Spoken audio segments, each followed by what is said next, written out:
In a small town called Greendale, there lived a salesman named Walter. Walter was not your average salesman, he sold time-traveling watches. These watches were able to take their wearers back in time to any point in history. But there was a catch: each watch could only be used once. Walter had been selling these watches for years, but he had never used one himself.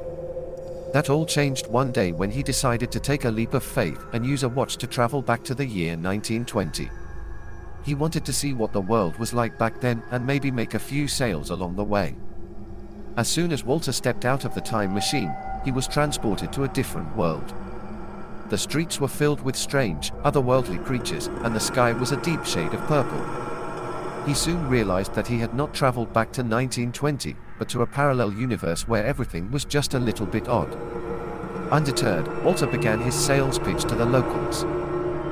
They were skeptical at first, but after a few demonstrations of the watch's capabilities, they were hooked. Walter sold out his entire stock in a matter of days and decided to head back to his own universe. But when he arrived back in Greendale, he found that things were not as he left them. The town had been overrun by the strange creatures he had encountered in the parallel universe. It seemed that they had followed him back. Walter knew that he had to do something to stop them, so he donned his trusty time-traveling watch and set out to gather a team of adventurers. Walter gathered his team of adventurers, each from a different time period. There was a fearless knight from the Middle Ages, a clever inventor from the Industrial Revolution, and a wise shaman from a tribe in the Amazon rainforest. Together, they strategized and planned their attack on the strange creatures. The creatures were unlike anything they had ever seen before. Some were small and scurried across the ground, while others towered over buildings, breathing fire and smoke. But Walter and his team were determined to save Greendale from their destruction. The knight charged forward with his sword, slaying the smaller creatures with ease.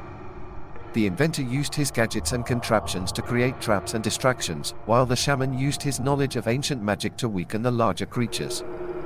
Walter himself used his time-traveling watch to move quickly and stay one step ahead of the creatures. It was a long and grueling battle, but eventually, the creatures were defeated. The town was saved, and Walter had become a true hero in the eyes of the townspeople.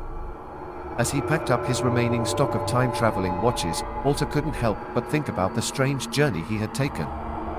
He realized that sometimes the greatest adventures come from taking a leap of faith and exploring the odd and unknown. And with that, he set off on his next journey, ready for whatever oddities and strange experiences lay ahead.